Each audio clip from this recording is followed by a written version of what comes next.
It's officially the horror day season, my favorite time of year. I've done a few videos talking about Jason, so instead we're gonna look at his dream-bound rival, Freddy Krueger. The A Nightmare on Elm Street franchise basically ruled horror in the 80s, usually outperforming its contemporary brethren at the box office, and propelling the Springwood slasher into a pop cultural icon. He had theme park attractions, video games, toys, he was a horror host, so it's only natural he'd eventually get a comic book. And he got it courtesy of one of the big two. In 1989, Marvel began publishing Freddy Krueger's A Nightmare on Elm Street, a black and white horror comic for mature readers. Marvel actually has a storied history of black and white horror magazines, one of which saw the debut of one of my favorite characters, so honestly a pretty good home for the franchise. Clearly, New Line thought so, since one of Freddy's many victims in A Nightmare on Elm Street 5, The Dream Child, is seen reading stacks of Marvel comics. The comic was written by Steve Gerber, the creator of Howard the Duck, and also had a run on one of my favorite characters. Really a comic made for me. The covers are all done by Joe Jusko, and they look awesome. And that's not surprising if you're familiar with his work. The pencil breakdowns are done by Tony DeZuniga, assisted by Rich Buckler in the first issue, with the finishes being done by Alfredo Alcala, and the lettering done by Janice Chang. I normally don't bring up the editors on a comic, but seeing these names on this book is crazy. Bob Budansky, Gregory Wright, Dwayne McDuffie, and Tom DeValco. Just a wild creative team to see on a licensed book, especially given what would happen to it. Foreshadowing is a literary device. Each issue is close to 50 pages, so there's a lot to go over. Let's get into it. Issue 1 was released July 4th, 1989, a little over a month before Nightmare 5 hit theaters. Our story opens in Springwood as an ambulance pulls up to a house a little after midnight. When the paramedics are brought to the scene, they find a teenager, Allison Hayes, with deep, almost surgical lacerations and burns on her legs, but somehow still alive. As the paramedics get her on a stretcher, they conclude that one of her parents must have tortured her and call the police. Her parents swear to Police Sergeant Miller that they don't know what happened. They heard strange sounds coming from her room and had to break down the door to get in. While the sergeant doesn't directly comment on their story, it seems he may believe them, as he takes them to the hospital to be with their daughter, who's about to undergo surgery. Meanwhile, in New York, psychologist Dr. Julianne Quinn is saying goodbye to a friend as she's planning to take a job at Weston Hills Psychiatric Institute in Springwood. However, when she enters her apartment building, things start to become strange. She trips over a tricycle that appeared out of nowhere. She chalks it up to simply not noticing it and says she'll make a complaint to the building manager, only to start hearing a voice. The floor starts to shift below her, causing her to fall, and suddenly the elevator opens with a pile of small bodies falling upon her, before they crumble to dust. And just as she tries to come to terms with the situation, she finds herself on a residential street. A figure opens the door and greets her, before bursting into flame. But just as the fire reaches her, she wakes up, concluding she just fell asleep with her cigarette lit, though beginning to question her decision to move to Springwood. Back with Allison, the teenager is about to undergo surgery, only for Freddy to attack her once more while she's under. The doctor seeing her struggle in her sleep, but having no clue what could be causing this. Thankfully, Allison manages to fight off the Dream Master, surviving her encounter with him and the surgery, though he swears he'll be back. To anyone unfamiliar with the franchise, we're already a few movies into where characters have started to figure out how to stand up to Freddy, so this isn't unheard of, but does indicate something special about Allison. While Julianne is on a plane to Springwood, she reviews some paperwork about Freddy's history, seemingly aware of his previous handiwork. I actually appreciate that they do this. While personally, I think everyone is at least vaguely aware of Freddy, giving us a brief overview of the Springwood slasher's history makes it an easy series to pick up. It starts with the events surrounding Freddy's conception, and it's rough. Much rougher than the film version, despite sharing some elements. I don't really want to go into detail, and I'd prefer to stay monetized. It's upsetting to read, and I think that's intentional. It's treated with the gravity and seriousness something like that deserves, but it doesn't make it any less harrowing of a read. I could see some people bouncing off of the book at this point. What I will mention is that I do think there are some elements here that make it clear New Line was communicating in some way with Marvel to make the comic and film work synergistically, while still leaving room for some creative interpretation. The next part goes goes into Freddy's childhood, which honestly the movies have always glossed over. There isn't a whole lot of desire to elicit sympathy for the child killer that quips. This was also before Freddy's Dead, so there are some clear differences. In short, Freddy was adopted by a family known as the Strunks, but the day he was adopted, burglars broke into their home, killed his adoptive parents, and kidnapped him. The burglars would then sell the child to a duo of criminals, and the abuse he suffered at their hands, sometimes with a razor, is what twisted him into the slasher we know him as, with them being his first victims. While he initially survived through petty crime, he quickly learned how to control his dreams, living out his twisted fantasies, with his hand turning into something akin to the razor that was used on him. As time passed, the lines between reality and his twisted dreams began to blur, which led him to become the Springwood Slasher. This is a very serious take on Freddy, more akin to the earliest entry of the franchise. A fair amount of Nightmare media goes a little lighter on what Freddy is, leading into the absurd situations and Robert Englund's admittedly pretty good comedic timing. What do you know? I beat my high score. And it sometimes glosses over what Freddy textually is. Steve Gerber's take is set on playing Freddy's existence seriously, despite how he acts. It makes him appear even more sinister, so I do like Gerber's take on this. As Julianne arrives in Springwood and heads to bed, Allison appears before her, begging for her help, only to be interrupted by Freddy. Julianne also appears to have some degree of control over her dreams, but it pales in comparison to what Freddy can do. Thankfully though, she awakens before he can do anything to her. At work, she's assigned Allison Hayes' file, as the police want a thorough examination, and when Julianne arrives at the hospital and sees a nurse struggling to give Allison any medication, the two end up recognizing one another from their shared dream. After Julianne sends the nurse out of the room, she explains to the rattled teenager who is afflicting their dreams. Julianne is being targeted because her parents were part of the angry mob that ended Freddy, but she has no idea why he's targeting Allison. While the teenager worries that nothing can stop the dream demon, Julianne believes there's a chance,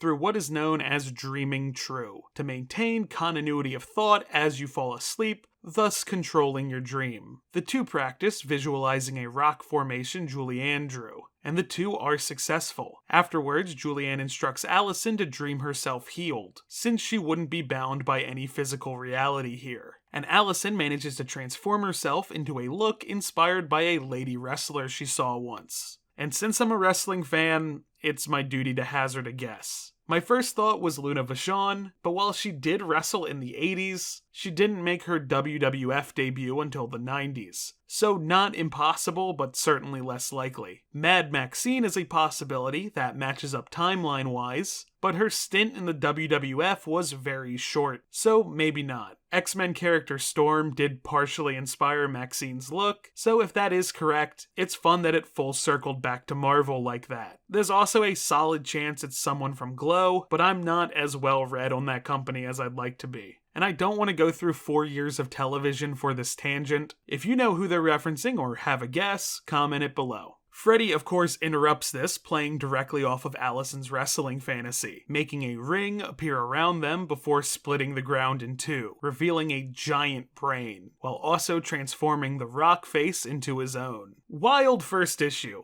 a bit tonally dissonant at parts, but if you compare the different films of the Nightmare series, you find a wide variance in tone. So in a way, it could be considered a fair distillation of the franchise. Issue 2, which was released August 1st, 1989, now only 10 days before the release of the fifth Nightmare film, opens with Allison and Julianne in Freddy's brain, a concept which would be revisited in Freddy's Dead. While Julianne tries to keep track of Allison, the two get separated, though Freddy seems to focus his mind games exclusively on the Doctor. Just as it looks Julianne may be done for, Allison's voice demands that Krueger back off, and the slasher is blasted with a fireball which then transforms into Allison, not knowing how she even managed that. The two escape the dream, and while Julianne thinks Allison did something extraordinary, she thinks they're still not ready to confront the Dream Master again, and prescribes Allison the medication Hypnosil, which suppresses dreams, thus taking away Freddy's access to her. After some research, Julianne comes to the conclusion that Allison is a dream stalker, someone with the ability to both manipulate and freely wander the dream dimension, as evidenced by the fact that Freddy didn't find her, she found him. And in their initial interaction, she was immune to anything Kruger tried on her. Unfortunately, the head of Weston Hills, Dr. Marlin, catches wind of the use of Hypnosil, and orders Allison to be taken off of it when she transfers to the facility, due to previous deaths related to the medication. While Julianne teaches Allison a little bit about her abilities, she tries to figure out how she can still help the teenager, only to be confronted by Freddy, who manages to finally compromise the doctor to her permanent end. Allison is forcibly committed to Weston Hills, now overseen by Dr. Whatley, who she knows will be no help, and thus refuses to participate in their sessions. Instead, she works further on developing her Dreamstalker abilities, and puts up a pretty good fight against Freddy, even managing to outmaneuver his mind games. She eventually uses her power to transform herself into the Dream Master. Freddy, beginning to realize he's lost control of the situation, tries to win her to his side, but Allison responds by wounding him. Unfortunately, as she goes to land the final blow, she wakes up hitting Dr. Whatley in the face. The doctor orders her to be sent to the secure ward and sedated, despite Allison's pleas. This is a pretty good issue. It's briskly paced, and now it's tonally consistent. I didn't mention this before, but the art in both issues is really good, so I really enjoyed it. I'm endeared to Allison at this point too. And it ends on a note that makes me really excited to read the next one. Hey, where's the third issue? Marvel's Nightmare on Elm Street book got canceled after 2 issues. However, 4 more issues were being worked on, some basically complete. The 3rd issue would have been written by Buzz Dixon, with Bob Hall and Alfredo Alcala providing the art. We do have a little bit of information on this issue. Joe Jusko's cover, a preview image, the title, which would have been Freddy's Girl, and a brief plot synopsis. Has Freddy become a good guy? That's what it looks like. He's befriended a depressed, lonely teenager, and is showing her why her life is worth living. But why does he really want her to live? Steve Gerber would have returned to write the 5th issue, resolving the cliffhanger from issue 2, with the 6th issue being written by the late Peter David and illustrated by Sam Keith, who is behind one of my favorite comic books of all time. We even got little previews of how Hall and Keith's art would have looked on the series. Squid from the future here. So both Steve Gerber and Peter David had said that Sam Keith was doing the art for one of David's stories. But David also mentioned Alcala and Dan Lawless on the art as well. Of course, the books never happened, so maybe there was some confusion about who was going to be doing the art. The 4th issue would have had 2 stories, one by Dixon, Hall, and Alcala, and the second by Peter David and Brett Blevins. While Peter David had said he was unsatisfied with what he wrote, he also said it was unlike anything he had ever written before. And it makes me sad we didn't get a chance to see an industry legend like David work outside his comfort zone. So why did this get canceled? Well, first, let's read Marvel's official statement. For a number of reasons, we decided to cancel A Nightmare on Elm Street. It's not the first title we've canceled, and it won't be the last. The direct market reacted fairly well to the book. For a black and white, that is. But we never saw that as the book's real market, which, like all the black and whites, is unquestionably the newsstand.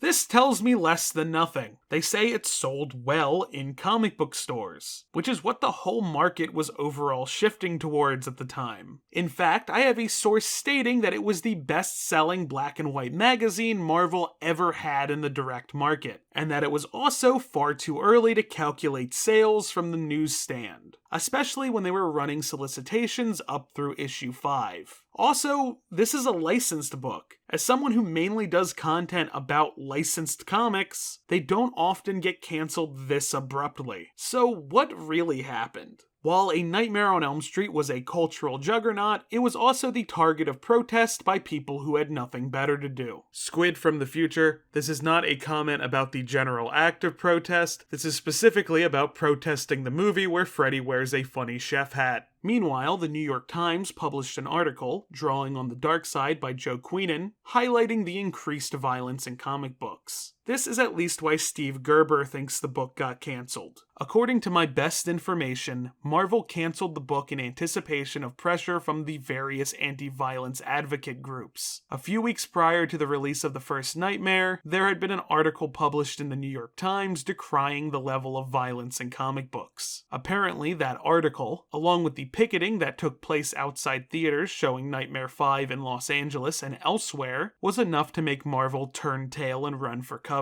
Really funny, considering the cover of the unreleased issue 3 has a bunch of protesters on it. From other involved creators, Buzz Dixon said that Marvel founder Martin Goodman just said that they would not publish it regardless of having paid for it, noting it as one of the worst things someone ever said to him about his work. Also, Tom Brevoort has relayed that Tom DeValco told him that then Marvel president Jim Galton canceled the book after being disturbed by the content of the first issue, and in spite of how well it was selling, that his conscience and principle made him believe that Marvel shouldn't publish books like that. Galton also apparently got mad about how the book was labeled illustrated horror for mature readers, insisting publishers shouldn't have to label their work. Which, from a modern perspective, where a lot of comics have clear age ratings, I think that's an insane take. Of course, then we were still a couple years out from that being commonplace. But films had ratings, so I still don't get it.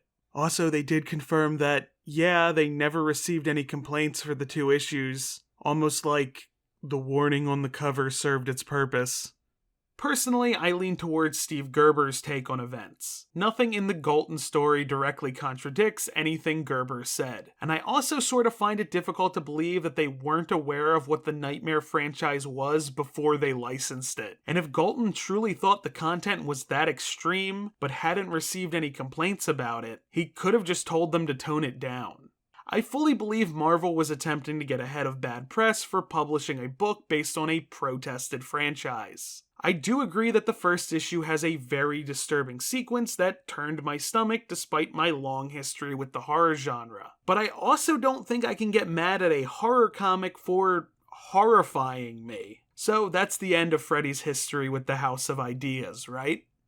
Well... Sorry, kid.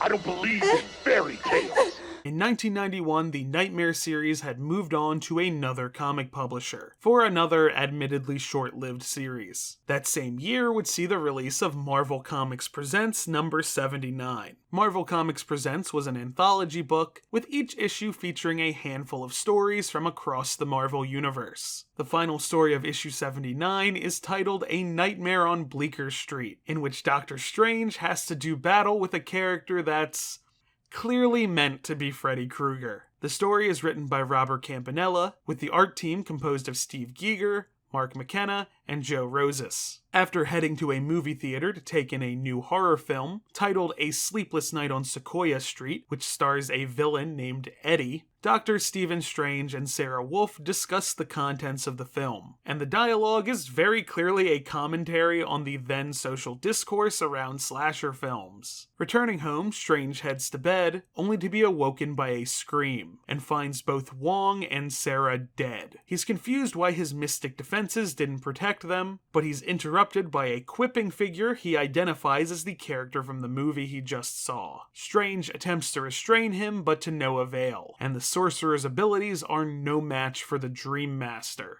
As Strange comments that this is turning into a nightmare, he comes to the realization that none of this is real, and it's just an attack by recurring villain, Nightmare, who does have dream powers. Disguising him as a Freddy Krueger clone is actually pretty funny. Strange is able to escape the dream and finds his loved ones are okay. This gets as close to Doctor Strange vs. Freddy Krueger as it can legally get. It's a really short story, only about 8 pages, but I think it's fun. This issue also has part of the story where Dracula teams up with Nick Fury and the Howling Commandos, so a spookier issue undoubtedly.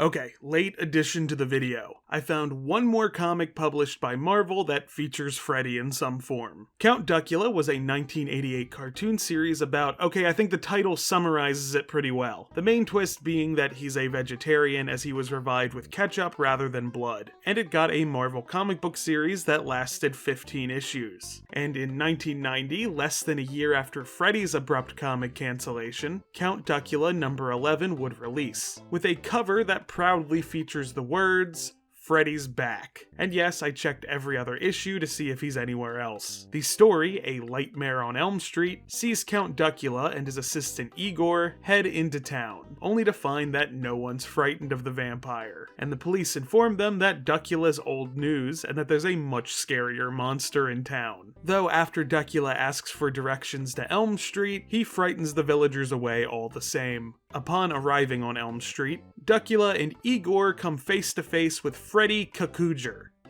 I shut my eyes for a very long time after saying that. The twist is that he's friendly. He just has fingernails that are really difficult to cut. It's a cute little story I'm sure younger readers would enjoy. I was going back and forth on whether or not this was even worth covering. I don't think it's going to be something I was going to get any comments about. But after I noticed it was written by Mike Gallagher, who contributed a lot to early Archie Sonic, a series I talk about a lot, I thought it was worth bringing up. I do think it's extremely funny that they canceled Freddy's book due to concerns about the content within, and then featured a clear allusion to the slasher in a comic explicitly aimed at young readers only a few months later.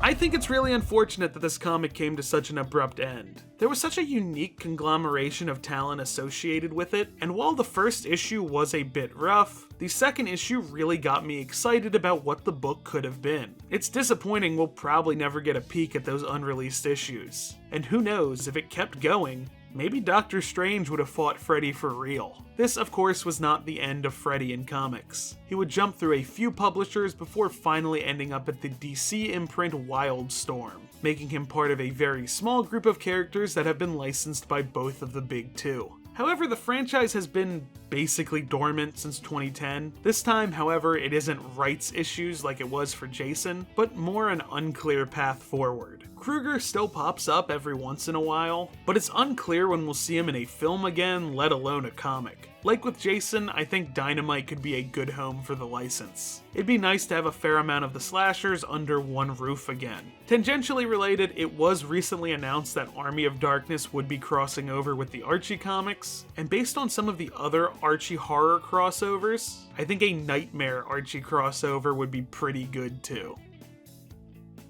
Thank you all so much for watching, and happy Halloween! I've been thinking about this book for a long time, so I hope you enjoyed it. I want to thank my patrons and give a special shout out to my $5 patrons, Ned Rex, Nate DM990, Diddly Do, and Queer Kaiju. See y'all in the next video.